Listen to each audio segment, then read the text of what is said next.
World हेरिटेजमध्ये नोंद झालेल्या कास पुष्प पठाराचा हंगाम यावर्षी 5 सप्टेंबरपासून सुरू झालेला आहे। सध्या आपण कास पठारावर आहे।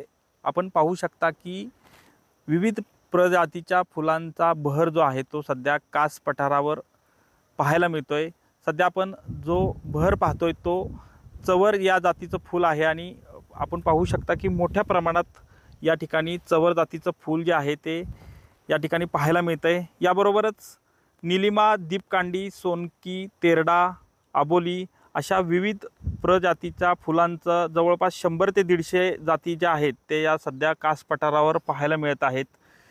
सध्या मोठ्या प्रमाणात पर्यटक जे आहेत ते कास पठाराला आता भेट देऊ लागलेले आहेत।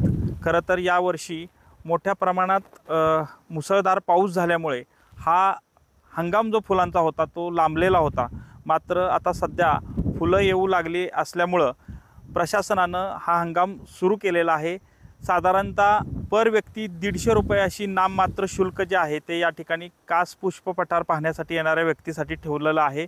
याबरोबरच पार्किंगपासून कास पठारापर्यंत येण्यासाठी जे वाहन आहे ही देखील मोफत व्यवस्था या ठिकाणी करण्यात आलेली आहे।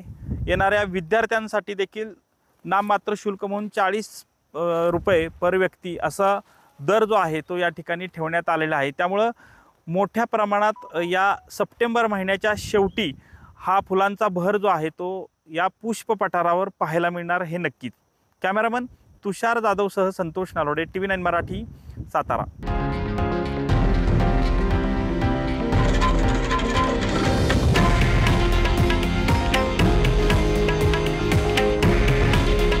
हे आहे देशातील नंबर 1 न्यूज नेटवर्क आणि आपण पाहत आहात TV9 मराठी।